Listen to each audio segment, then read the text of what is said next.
오늘이 절기상 소서입니다. 이게 무슨 뜻인지 잘 모르죠. 저도 찾아봤어요. 도대체 소서가 뭔가 찾아보니까 작은 더위라고 하는 뜻이랍니다. 그래서 이제 소서를 중심으로 해서 그 다음에 초복이 있고, 초복 다음에 대서가 있고, 대서 다음에 중복이 있고, 중복 다음에 말복이 있고, 그 다음은 알아서 생각하십시오. 하여튼 이 더위가 시작이 되는데 하나님께서 여러분 도와주셔서 더위 먹지 마시고 은혜 잡수시고 건강 잡수시고 이 더위도 잘 이겨낼 수 있게 되기를 바랍니다. 서로 한번 축복하십시다. 더위 먹지 말고 은혜 먹읍시다. 역대하는 남쪽의 유다라고 하는 나라를 중심으로 쭉 역사를 기록을 합니다. 이 유다라고 하는 나라가 몇 년 동안 지속이 됐느냐면 344년간 지속이 됩니다. 그리고 344년 동안 지속이 되면서 몇 명의 왕이 등장을 하느냐면 20명의 왕이 등장을 합니다. 근데 이 20명의 왕에 대한 평가를 딱 한 가지로 평가를 합니다. 따라서 한번 하시죠. 하나님이 보시기에 그것으로 평가합니다. 그 사람의 어떤 실력이나 그 사람의 어떤 통치 철학이나 그런 것을 가지고 평가하는 것이 아니라 딱 하나로 보는 거예요. 하나님 보시기에. 오늘도 저와 여러분이 하나님 보시기에 복받을 만한 주님의 종으로 쓰임받기를 축원합니다. 이게 하나님이 보실 때 어떠했느냐 그거죠. 근데 이제 오늘 만나는 왕이 누구냐면 누구냐면 사밧입니다. 여호라고 하는 것은 말 그대로 여호와 하나님이라고 하는 뜻이죠. 이 사밧이라고 하는 뜻은 판단한다라고 하는 뜻입니다. 그러니까 여호사밧이라고 하는 이 왕의 이름의 뜻은 하나님이 판단하신다, 하나님이 평가하신다. 그게 이름이에요. 이제 그의 아버지가 아사잖아요. 아사가 그 아들의 이름을 지으면서 너는 하나님이 판단하실 것이다, 너는 하나님이 평가하실 것이다, 그 이름을 지어준 거예요. 각자마다 자기를 들여다볼 때 네 가지로 볼 수 있는 시각이 있습니다. 첫째는 내가 보는 나가 있습니다. 그리고 남이 보는 나가 있습니다. 세 번째는 사탄이 보는 나가 있습니다. 또 하나님이 보시는 나가 있습니다. 근데 이 네 가지로 이제 나를 들여다볼 수 있는데 사람마다 자기를 들여다볼 때 어느 각도에서 보느냐에 따라서 나에 대한 평가도 다르고 나에 대한 생각도 다르고 나에 대한 판단도 전부 다 달라요. 근데 여호사밧은 철저하게 누구 중심으로 사는 하나님 중심으로 살았어요. 그래서 아버지가 그 이름을 지어준 대로 나는 하나님이 판단하실 것이다, 하나님이 평가하실 것이다 라고 하는 그 기준을 가지고 왕이 되고 유다의 역사를 이끌어가는 사람이 여호수아입니다. 그래서 이제 여호사밧이 몇 살 때 왕이 됐냐면 35살 때 그때 이제 왕이 돼서 몇 년 동안 통치하느냐면 25년 동안 통치합니다. 이 통치를 하면서 이 여호사밧은 자기 아버지를 알고 있습니다. 아버지가 아사잖아요. 이 아사라고 하는 자기 아버지가 41년 동안 통치합니다. 41년 동안 나라를 통치하는데 35년 동안은 너무 통치를 잘했어요. 그런데 문제는 마지막 6년이었습니다. 6년간은 이 아버지가 처음에는 하나님 중심으로 이 나라를 굳건하게 세우면서 참 하나님이 기뻐하는 모습으로 왕으로서의 역할을 감당하다가 마지막 6년 때 무너졌어요. 여러분 축복합니다. 끝까지 하나님의 은혜로 살기를 바랍니다. 끝까지 처음에 마음을 가지고 끝까지 천국 갈 때까지. 여러분 그게 복입니다. 처음에 잘 하다가 마지막에 가서 무너진 거예요. 그래서 이제 하나님이 아사를 칩니다. 자기 아버지를 쳐서 3년 동안 병에 걸려있는 그런 상태로 투병생활을 하다가 마지막에 비참하게 자기 아버지 아사가 세상을 떠나는데 하나님이 쳐서 병이 들었을 때에도 자기 아버지는 하나님을 찾지 않았습니다. 하나님을 의지하지 않았어요. 어떤 속에서도 주여 찾으면 주님이 함께 하십니다. 어떤 속에서도 우리 마음과 생각 속에 주여를 부르짖고 오늘도 주여 하고 살고 내일도 주여 하고 살고 자녀들을 위해서도 주여! 여러분 그 도구의 중보 기도만 있으면 하나님이 우리 자녀들 도와주십니다. 우리 교회 70주년 그 이후에 주님이 오실 때까지 우리 교회를 위해서 저와 여러분의 주여 부르짖고 기도해서 하나님의 쓰시는 교회가 되시기를 바라고, 우리 나라를 위해서도 마찬가지입니다. 늘 깨어서 우리가 대통령으로 세움받은 그분이 망가지고 그분이 통치를 잘못하면 피해는 백성들에게 고스란히 옵니다. 그래서 그분이 이쁘고 그분이 마음에 들고 그래서 기도하는 게 아닙니다. 우리를 위해서 기도하는 거예요. 그래서 대통령을 위해서 우리가 주여 하고서 우리가 도구하고 기도하고, 도지사를 위해서도 우리가 주여 함께 기도하고. 그래서 이 아사가 병에 걸려서 3년 동안 투병생활을 하면서 하나님을 찾지 않아서 결국 아버지가 그 병으로 인해서 비참하게 세상을 떠나요. 그 모습을 이 아들 여호사밧이 전부 다 옆에서 지켜본 거예요. 그러면서 여호사밧은 마음속에 이러면 안 되는구나, 아버지를 보고 배운 거예요. 그래서 이름 그대로 나는 하나님이 판단하시는 사람으로 살아야 되겠구나 하고 여호사밧이 왕으로서 25년 동안 통치를 하는데, 여호사밧이 왕이 되면서 세 가지의 것을 아주 중점적으로 국가적인 시책으로 그렇게 통치 철학을 펼칩니다. 첫째로 가장 중점을 두었던 것은 안보입니다. 안보를 튼튼하게 그렇게 합니다. 두 번째로 여호사밧이 중점을 두었던 것은 경제입니다. 그래서 나라가 잘되고 나라가 부흥하는 그 일에 여호사밧이 더 마음과 생각을 다 쓰고, 세 번째로 중요한 것이 바로 뭐냐면 종교입니다. 이 종교 문제를 여호사밧은 아주 심혈을 기울였어요. 여러분 이게 굉장히 중요한 거가요, 이 안보와 경제를 우리가 들여다볼 때 경제보다도 중요한 것은 안보예요. 나라가 무너지고 나면 경제는 한순간에 사라집니다. 경제는 안 됐다가도 무너졌다가도 경제는 다시 이렇게 세우면 됩니다. 그런데요, 나라가 무너지면 그 나라는 더 이상 희망이 없어요. 그래서 가장 중요한 것이 바로 안보예요. 가장 중요한 것이 나라를 튼튼하게, 국방을 튼튼하게 지키는 거예요. 그 일에 여호사밧이 아주 심혈을 기울이면서 그 일을 가장 먼저 시작을 하는데, 2절에 보시면 그렇게 말씀이 1절과 2절을 같이 한번 읽습니다.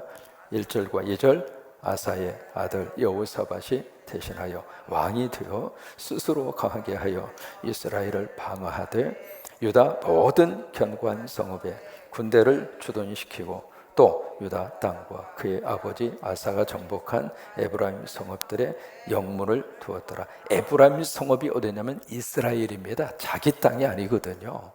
북쪽의 이스라엘이에요. 그 땅의 성읍들까지라도 영문을 두었다. 영문이 수비됩니다.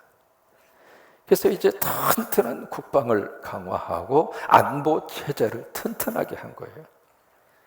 이 나라의 대통령도 거기에 혼신의 힘을 다해서, 여러분 대통령을 위해 세웠는가? 나라를 지켜가라고. 그래서 가장 결정적인 순간에 판단하고 결정하는 사람이 대통령이잖아요.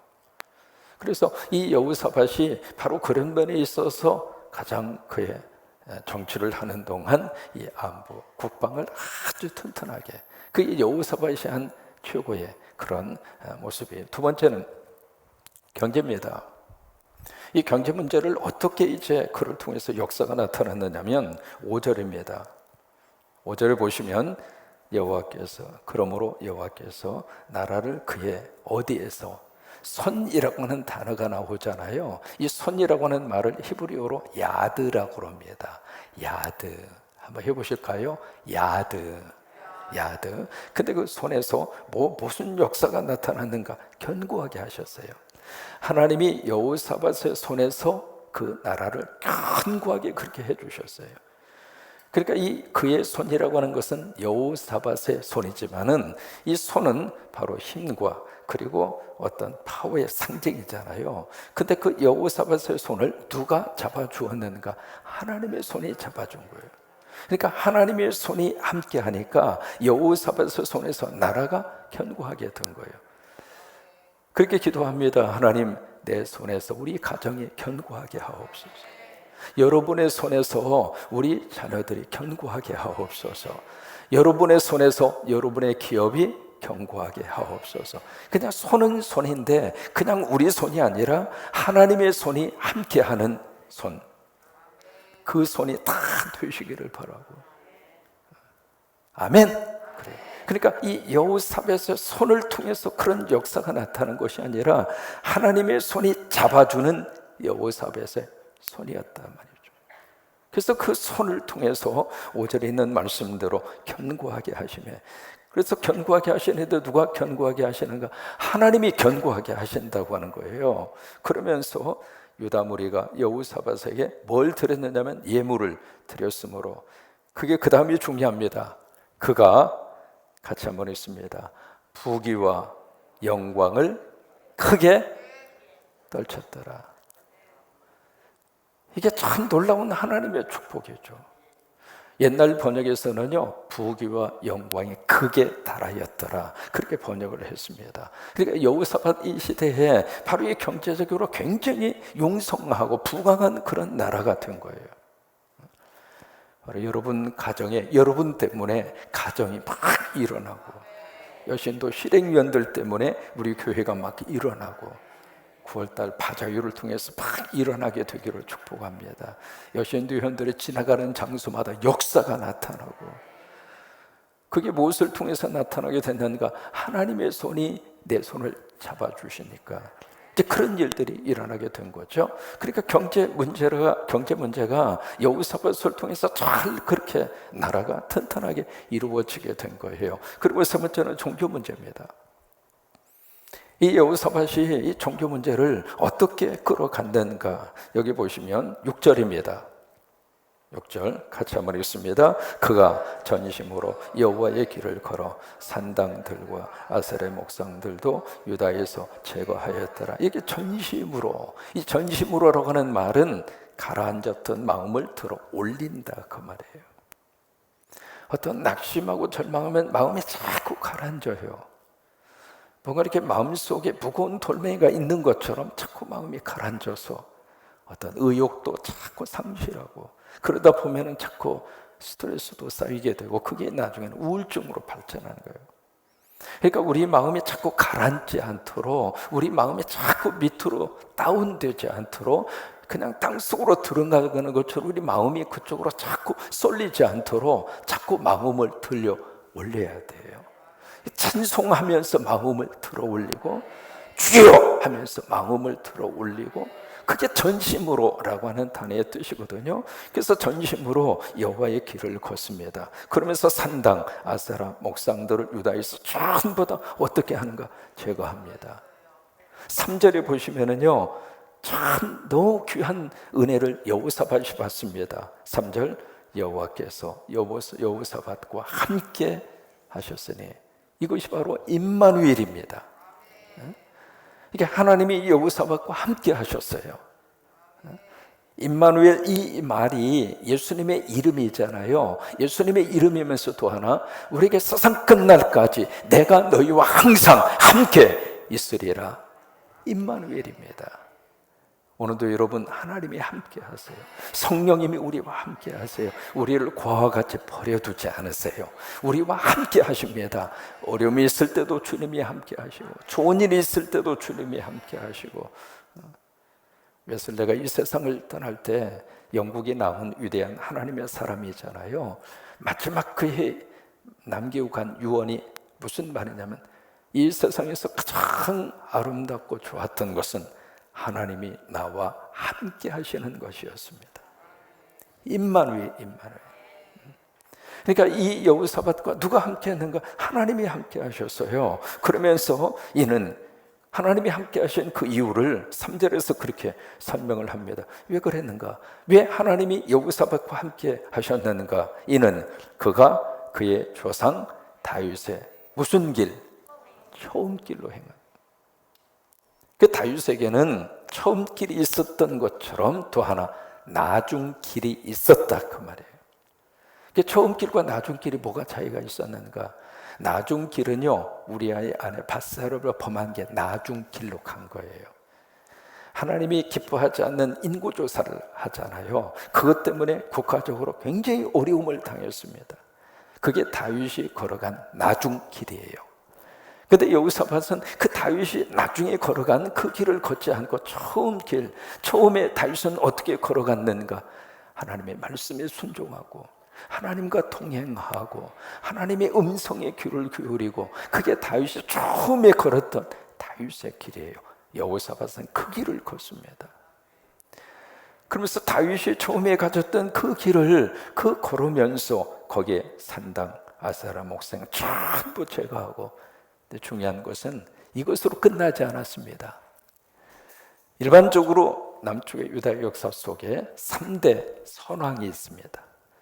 그러니까 20명의 왕 가운데서도 가장 훌륭한 왕 3분이 있습니다. 첫째는 히스기야, 두 번째는 요시야, 세 번째는 여호사밧입니다. 한번 해보실까요? 히스기야, 요시야, 여호사밧, 3대 선왕이라고 합니다. 이 3명의 왕을 중심으로 역사가 기록이 되거든요. 그래서 역사를 기록한 분량이 가장 많아요. 이 3분의 왕이 할 말이 많고 하고 싶은 말이 많은 거예요. 우리에게 어떤 샘플을 보여주는 거죠. 이렇게 왕으로서의 이런 역할을 하니까 받은 복이 크다, 뭐 그런 말씀을, 그런 내용을 많이 해주고 싶었던 것이죠. 그런데 이 3대 선왕이 나오는데 3대 선왕들이 공통점이 있습니다. 그 중에 하나가 여기 기록이 되어져 있는 대로 우상도 제거하고 하나님이 기뻐하지 않는 것을 제거하고, 여기까지는 했어요. 그런데 여호수아에게서만 볼 수 있는 가장 독특한 것이 7절에서 9절까지입니다. 이것은 여호사밧만 합니다. 7절을 보시면은 무슨 일을 했는가? 왕이 된 지 3년입니다. 3년이 됐을 때 누가 등장하냐면 방백들이 등장합니다. 그 다음에 8절에 보시면 그리고 나서 방백들, 7절에 방백들의 이름이 쭉 기록이 되어 있잖아요. 벤하일, 오바댜, 스가랴, 느다넬, 미가야, 이게 방백들입니다. 지방의 관료들이라 그 말이죠. 그 다음에 8절에 레위 사람들이 등장합니다. 스마야, 느다냐, 스바냐, 아사헬, 스미라못, 여호나단, 아도니야, 도비야, 도바도니야. 이름도 아주 독특하잖아요. 이 사람들이 누구냐면 레위 사람들이에요. 그 다음에 또 누가 등장하느냐면 8절 그 부분에 제사장이 등장합니다. 엘리사마, 여호람. 그래서 이 사람들이 이름을 쭉 이렇게 밝히고 있어요. 그러니까 세 부류의 사람들이 등장하잖아요. 방백들이 나오고 레위 사람들이 나오고 제사장이 나와요. 이 사람들이 누군가? 바로 지도자들입니다. 이 지도자들에 대한 이름을 쭉 기록을 한 다음에 이 사람들이 뭘 했는가? 9절이에요. 9절의 내용이 굉장히 중요한 말씀인데 함께 있습니다. 그들이 여호와의 율법책을 가지고, 뭘 가지고? 성경책 가지고. 성경책 들고. 그러니까 성경책을 들고 어디로 갔는가? 유다로 갔어요. 자기 나라죠. 유다에서 뭘 했는가? 가르쳤어요. 성경을 가르친 거예요. 그러니까 백성의 지도자들이 뭘 했는가? 여기 기록이 된 이 사람들이 전부 다 뭘 했는가? 성경 들고 백성들 성경 공부시킨 거예요. 성경 공부를 시키는데 어떻게 시켰느냐면 그 모든 유다 성읍들로 두루 다니며 백성들을 가르쳤더라. 성경 교사가 돼서 성경을 가르친 거예요. 전체 전국을 다니면서 백성들을 대상으로 해서, 전 국민들을 대상으로 해서 하나님의 말씀은 이 성경을 가지고 여기에 방백들도 나가서 성경을 가르치고 레위 사람들도 성경을 가르치고 제사장들도 성경을 가르치고, 그래서 전체 그 나라의 백성들에게 성경 공부를 시키고 있는 거예요. 이것은 여호사밧만 한 겁니다. 그것이 바로 그 나라의 너무 귀한 하나님의 복을 받는 기회가 됐습니다. 우리 한국의 추후에 선교사님들 오셔서 복음이 들어오고 교회가 세워지면서 그때 가장 유명했던 것이 바로 사경회입니다. 부흥이라고 안 했습니다. 말씀 사경회. 그때는 사경일을 하면 하루 이틀이 끝나지 않았잖아요. 보통 일주일 월요일부터 시작하면 토요일 날까지. 그것도 그냥 저녁 집회만 있었던 집회가 아닙니다. 새벽 기도하고, 그 다음에 참석하신 분들은 아시잖아요. 낮 공부하고, 그 다음에 오후 공부하고, 저녁 집회하고, 하루에 4번씩. 하루에 4번씩 일주일 동안 꼬박 거기에. 이게 집에 가기도 좀 멀고 힘든 분들은 마당에 솥단지 걸어놓고 거기서 밥해 먹어가면서 뭘 했는가? 지금 시기에 부흥이도 아닙니다. 성경 공부예요, 성경 공부. 그래서 그게 말씀 사경이거든요. 그래서 그냥 그 말씀을 강해를 듣고 말씀을 공부하고, 그것이 우리 한국교회에 너무 귀한 하나님의 복을 받는 기회가 된 거예요. 지금은 부흥회를 해도 본교회 교인들도 안 나옵니다. 지금은 성경 공부하자고 그러면은 뭐 그런 걸 또 하느냐고. 하나님의 기적의 역사와 하나님의 부흥의 역사와 하나님의 축복의 역사는 말씀 공부로부터 시작이 된 거예요. 그러니까 여호사밧이 그 일을 한 거예요. 하나님의 말씀 속에 하나님의 은혜가 있고 하나님의 축복이 있고 하나님의 역사가 있고 말씀 속에 하나님을 만날 수 있고. 그러니까 여호사밧은 전체 국민들을 대상으로 해서 성경 공부하는 그 일에 총력을 기울여서, 나중에 19장으로 가서 보시면은요, 왕 자신이 성경 교사가 돼서 성경을 가르칩니다. 여러분, 16세기에 종교개혁이 일어났을 때 종교개혁의 가장 중요한 모토가 있습니다. 그 모토가 바로 뭐냐면 Back to the Bible입니다. 성경으로 돌아가자. 그게 종교개혁의 시작입니다. 성경으로 돌아가야 돼.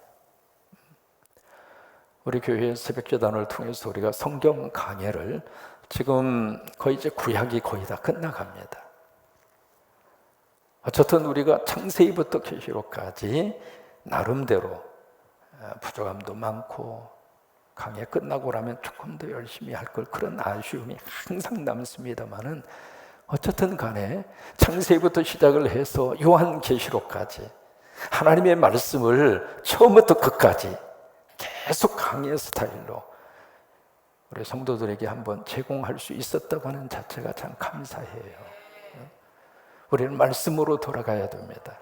그냥 설교 시간에 그냥 웃기는 몇 마디 듣고 그냥 웃고 가는 그런 것이 아니라, 그냥 코미디보다 더 코미디 같은 그런 설교를 들으면서 내가 은혜 받았다고, 과연 그게 은혜일까? 그 생각을 해볼 때가 있는데, 그런 내용들이 아니라 정말 하나님의 말씀 속에 깊이 들어가서 말씀이 살아나고 말씀의 역사가 나타나고, 여호사밧이 그 일을 한 겁니다. 그래서 계속해서 이제 여호사밧에 대한 내용이 쭉 해서 기록이 되어져 있거든요.